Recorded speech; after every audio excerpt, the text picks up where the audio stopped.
เจริญสุขเจริญธรรมญาติโยมตอนนี้ได้เดินทางมาถึงยังสถานที่ซึ่งจะได้พักฉันข้าวเนาะก็ หลังจากที่เดินทางมาได้อยู่2 ชั่วโมงตั้งแต่6 โมงจนถึงตอนนี้เนาะก็ได้เดินทางมาจากทางอำเภอปงจังหวัดพะเยาผ่านเส้นทางฮาเลอร์โหดหน่อยเนาะก็ผ่านป่าผ่านเขามาใช้ระยะเวลาเดินทาง2 ชั่วโมง2 ชั่วโมงก็มาถึงที่พื้นที่ของหมู่ที่7บ้านท่าฟ้าใหม่หมู่ที่7ตำบลสะอำเภอเชียงม่วนจังหวัดพะเยาแล้วตอนนี้ได้มาพักที่โครงการธนาคารสินค้าเกษตรกิจกรรมสนุน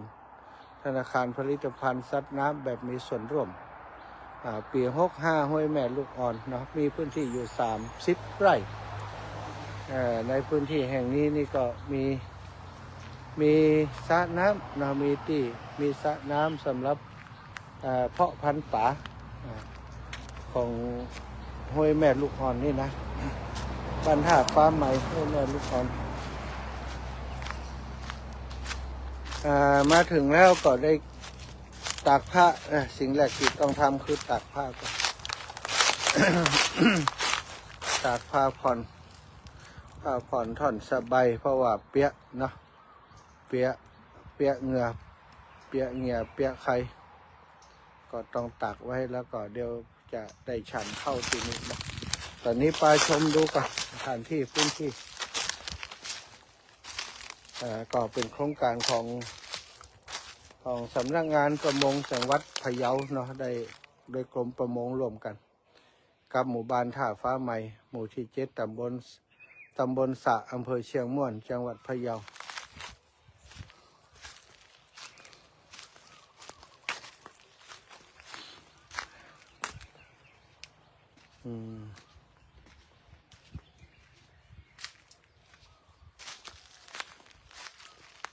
นี่ก็เป็นกระชังเลี้ยงป่าน่าจะบ่มีแล้วเนาะป่าน่าจะบ่มีแล้วก็ป่าอยู่ตามธรรมชาติอันนี้ก็มาจากห้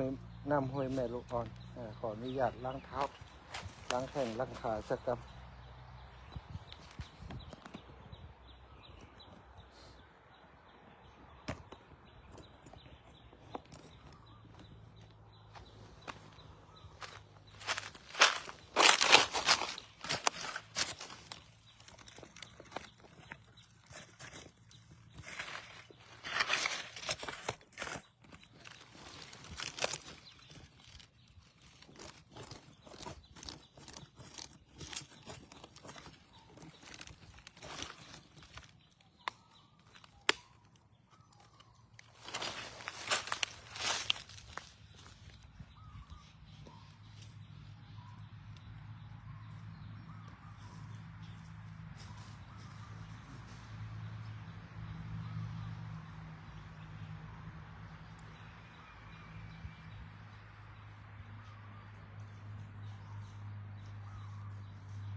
เข้ามาตอดแข่งตอดขา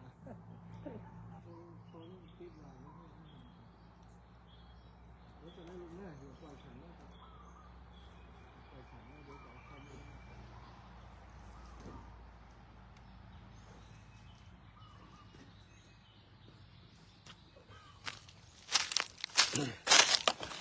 มีป่าดุกป่านิ้นมาตอดแข่งตอดขา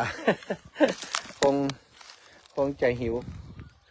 คงจะต้องการอาหารเดียวกันเด้อฉันเข้าเสร็จแล้วก็เดี๋ยวจะมาปั่นไปรถป่าวิ่งมานึกว่าเขาอาหารให้มันเดี๋ยวแป๊บนึงเดี๋ยวปล่อยฉันก่อนอาหารเหลือจะได้ให้น้องป่า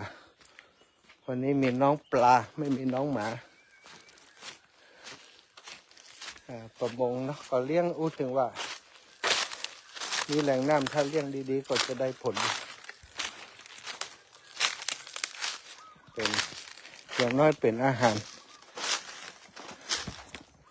อย่างน้อยก็เป็นอาหาร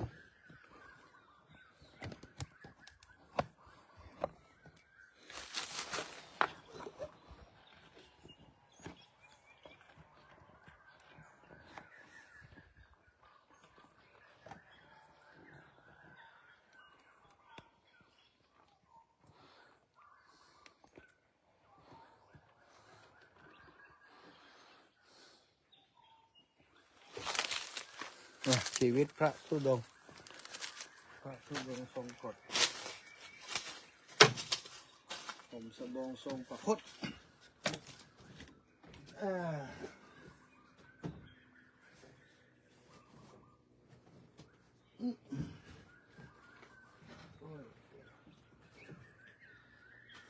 ได้อะไรบ้างวันนี้วันนี้เข้าแบบพิเศษ นี่ก็มีกับข้าวอย่างห้องมีญาติโยมจากเชียงรุ้งเป็นมาเก็บผักหวานเตียนเลยห้วยน้ำดังมาข้างในแล้วเป็นว่าแต่นี่มีผักหวานโอ้โยมมาจากไหนมาจากเชียงรุ้งเลยเชียงคำไปแหมญาติโยมมาไปเจอของใกล้เหมือนกันเนาะส่วนก็เอามาหม่าใส่ มีมาหม่าอยู่4 ถุงมาหม่านมวันนี้ถ้าบะมีเข้าอาหารชุดนี้ก็บะมีละเพราะว่าบะเจอหมู่บ้านเนาะบะมีหมู่บ้านติคือมีหมู่บ้านแต่ว่าเจ้าบ้านเป็นเหมือนเป็นอยู่ในลึกลงไปเห็นเป็นบะได้อยู่หิมตังก็เลยบะได้ใส่บาตรอีกตัวไหน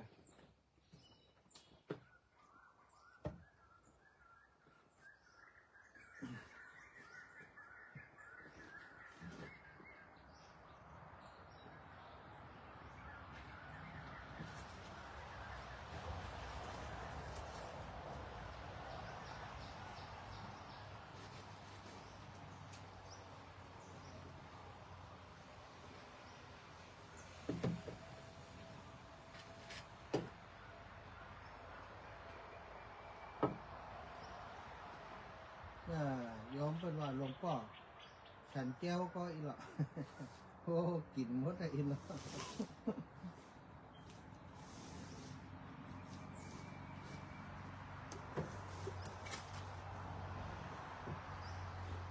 วันนี้ก็ประมาณนี้นะวันนี้กินข้าวก็กล้วยก่อนข้าวก็กล้วย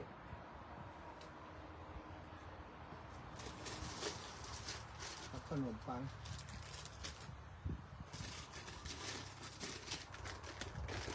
จนมาเก็บผักหวานเขามาไก่มาจาก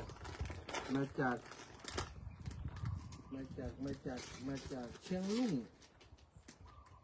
รุ่งโอ้เลยเชียงคำไปแต่ว่าคงจะมีญาติพี่น้องเนาะอาตมาคิดว่าน่าจะมีญาติพี่น้องอยู่ทั้งเพศน่ะถ้ามันมีญาติพี่น้องนี่ใครจะรายงานว่าผักหวานออกแล้วก็อีกอย่างหนึ่งมาเก็บนอกพื้นที่อาจจะมีคนในพื้นที่บาที่เข้าไป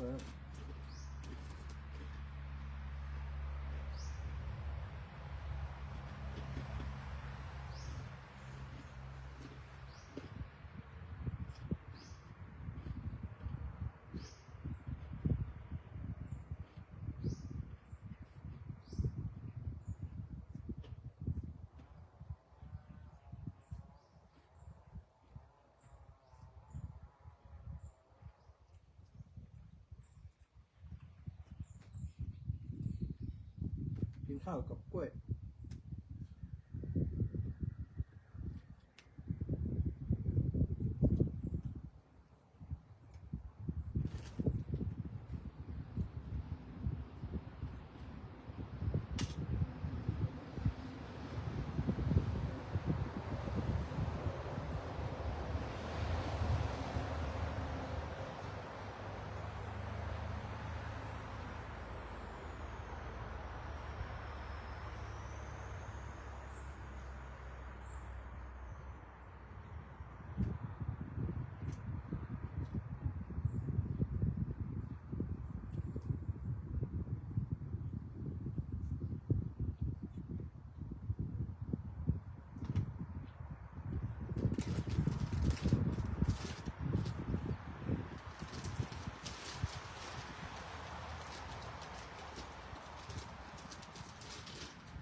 วันนี้มันมีแกง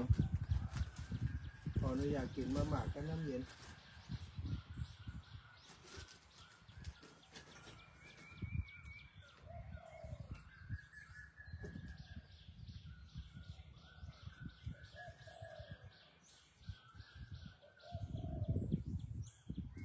มาม่าน้ำเย็นก็มีน้ำห้อน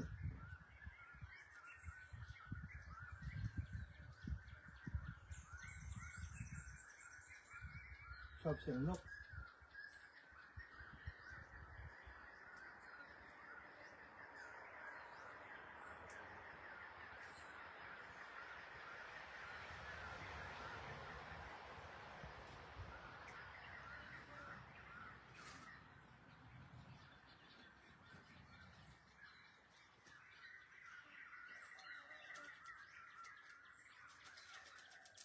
เติมแต้มมาก็มาม่าเนาะมาม่าน้ำเย็น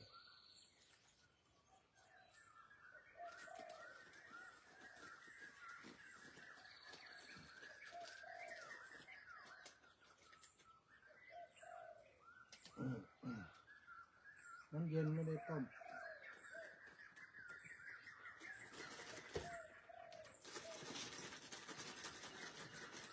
ทิ้งไว้สักกำ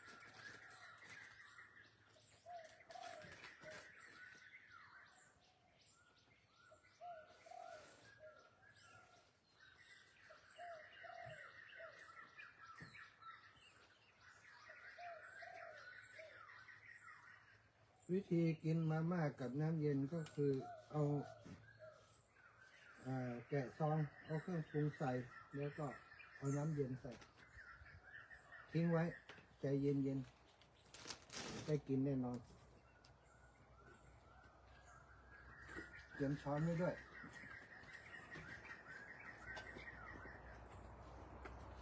ช้อนพกติดตัว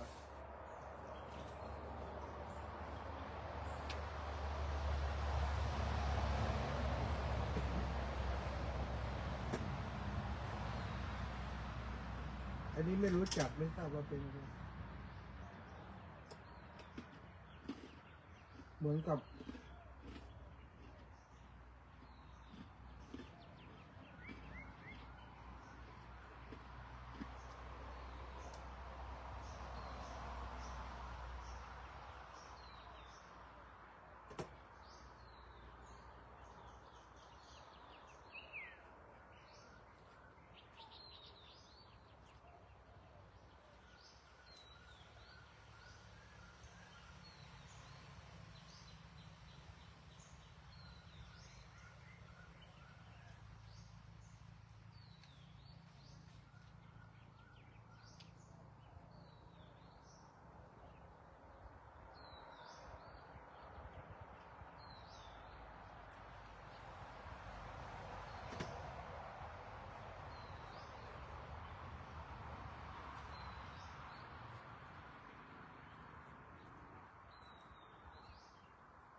ใช้ได้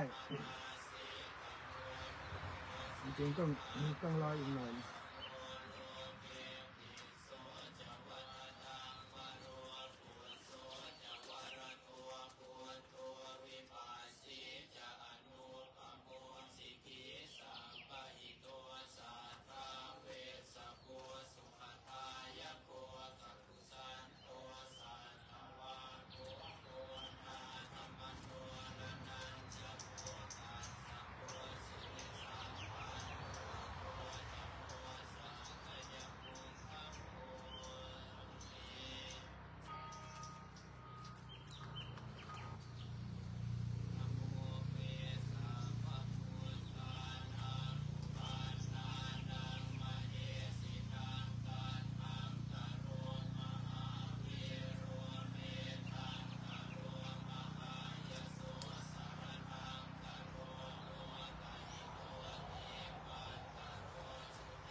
สัพพะโรควินิเมโตสัพพะสันตปวสิโตสัพพะเวรามติกันโตมุขโตจตุวังภวสัพพิติโยวิวัชชันตุสัพพะโรโควินาศตุมะเตภวัตวันตรายโยสุขีธิกายุโกภวะอภิวาทนาสิริสนิจังวุฒาปจายิโนชตาโตธรรมาวัฏันติอายุวันโนสุขังภะลัง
อั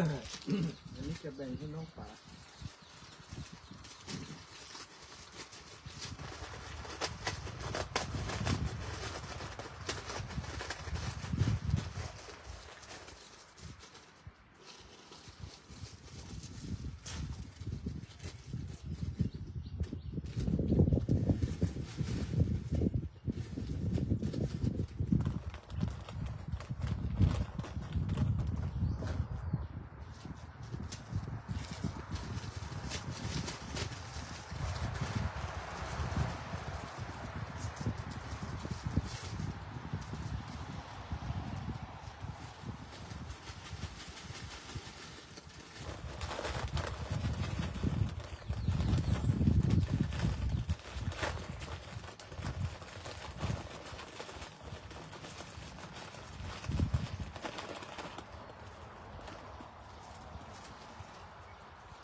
มาบ่ต้องเอาน้ำจิ้ม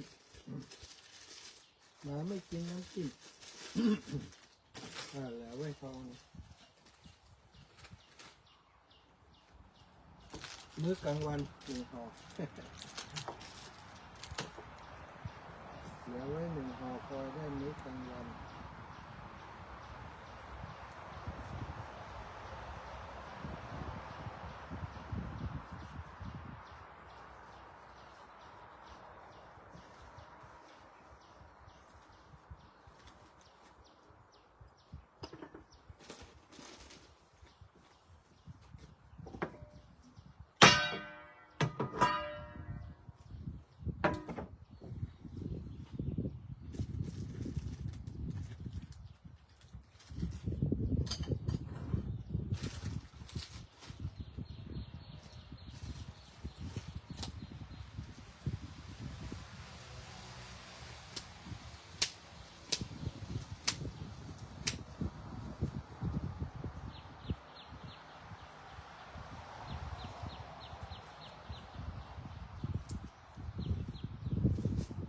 อันนี้ไก่โยมเอาถวายตะวาคือว่าไก่เหมือนกับมัน เหมือนกับเตาเป็นเอามาทำเอาเป็นผงเขาใส่ได้อีกกี่บาทกินไปห่อหนึ่งแต่ว่าอันนี้จะเอาขึ้นป่าออกป่าในกี่วันนี้จะเอาเข้าป่า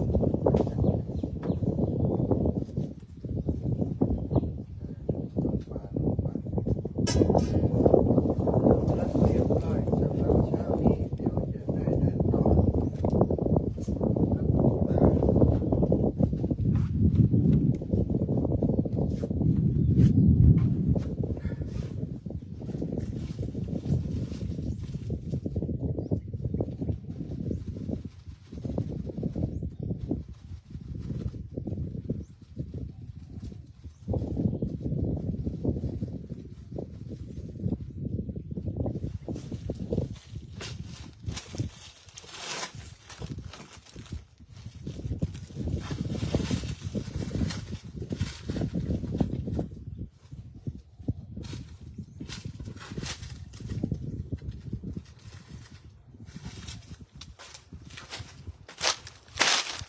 อ้าวจบด้วยการให้อาหารปลา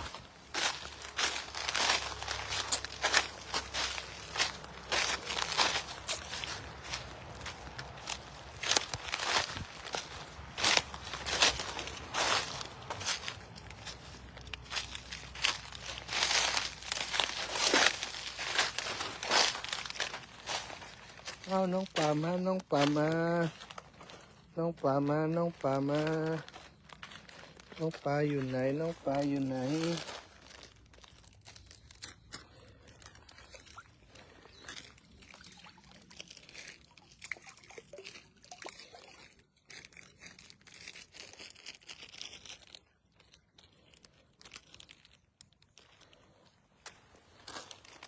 ไปใจมาเร็วๆไหนทำไมไม่เห็นมาแล้วไหนว่ามีเยอะตะกี้ลงตัดแข่งตัดขา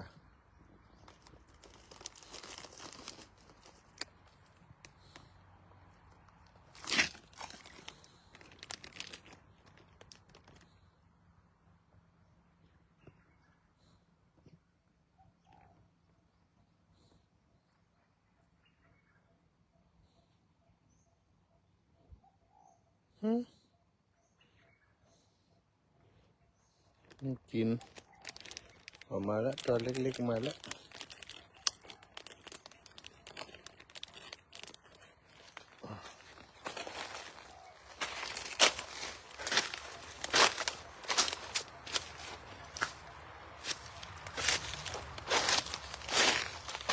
อ่าเรียบร้อยเรียบร้อย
อันนี้ก็ปิดบาทแล้วนะปิดบาทไ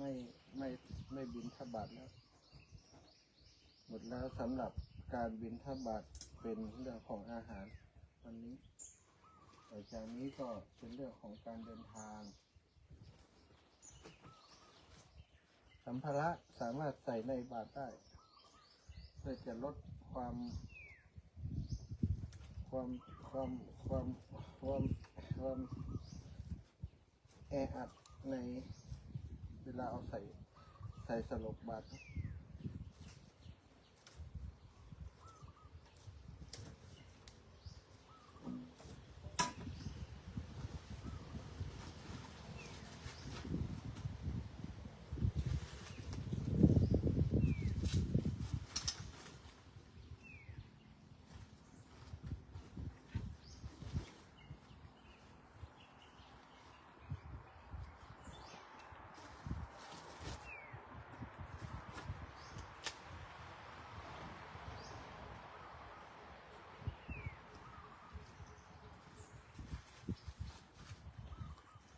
เอาของใส่เอาของใส่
เรียบร้อยทายาซะหน่อยทายาหน่อยทายาหน่อย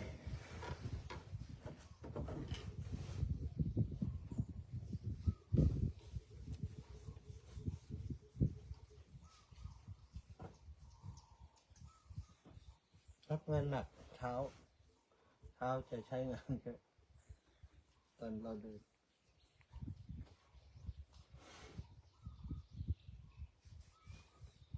ปวดหน้าแข้งก็ดีขึ้นละ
แขนหน่อยนะ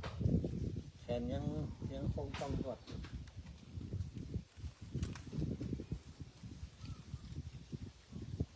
แต่ก็ดีขึ้นเยอะแล้วที่ตกขา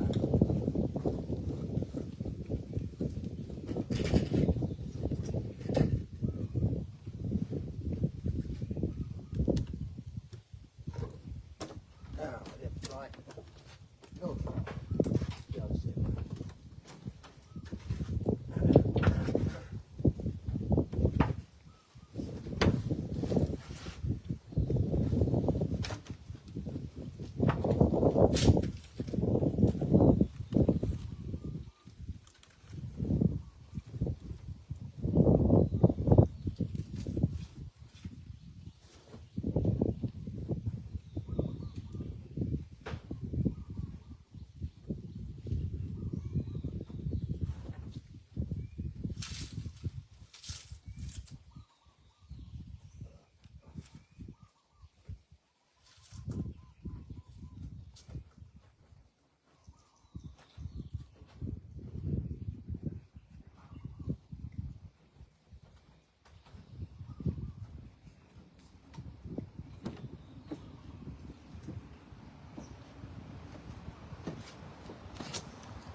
ฉันข้าวเสร็จพ่อให้แห้งไปต่อ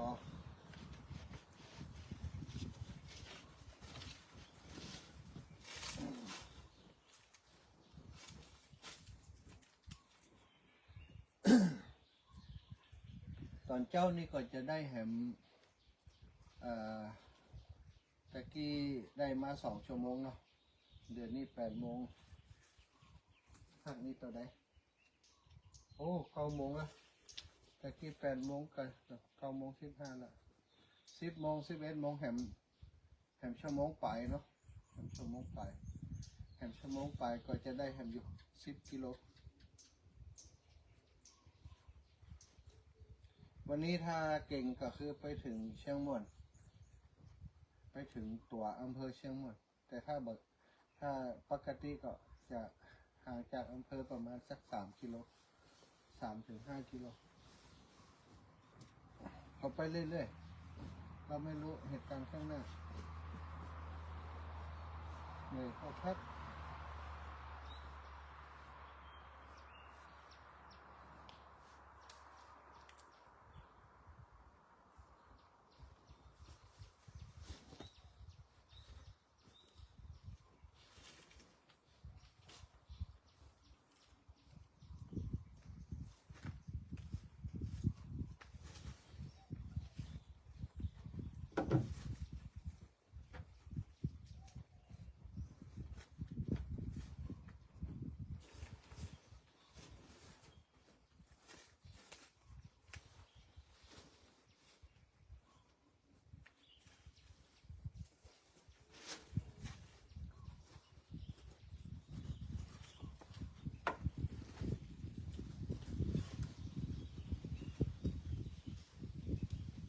ลมดี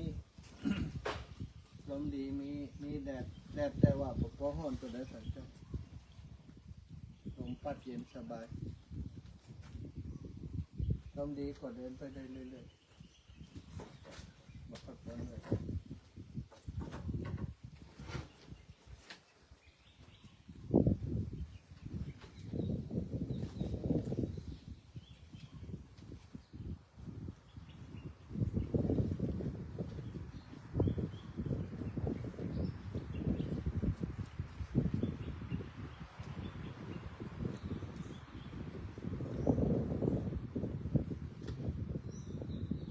ต้องเตรียมแว่นละเพราะว่าอากาศลมพัด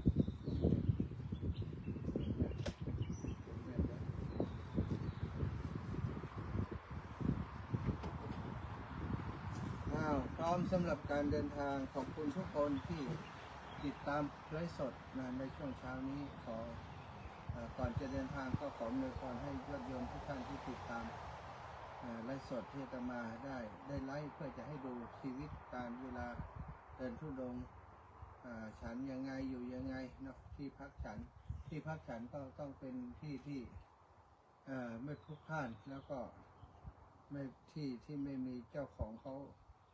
อยู่นี่คือเจ้าของไม่อยู่นะเป็นที่สาธารณะก็ได้พักฉันพอสะดวกสบาย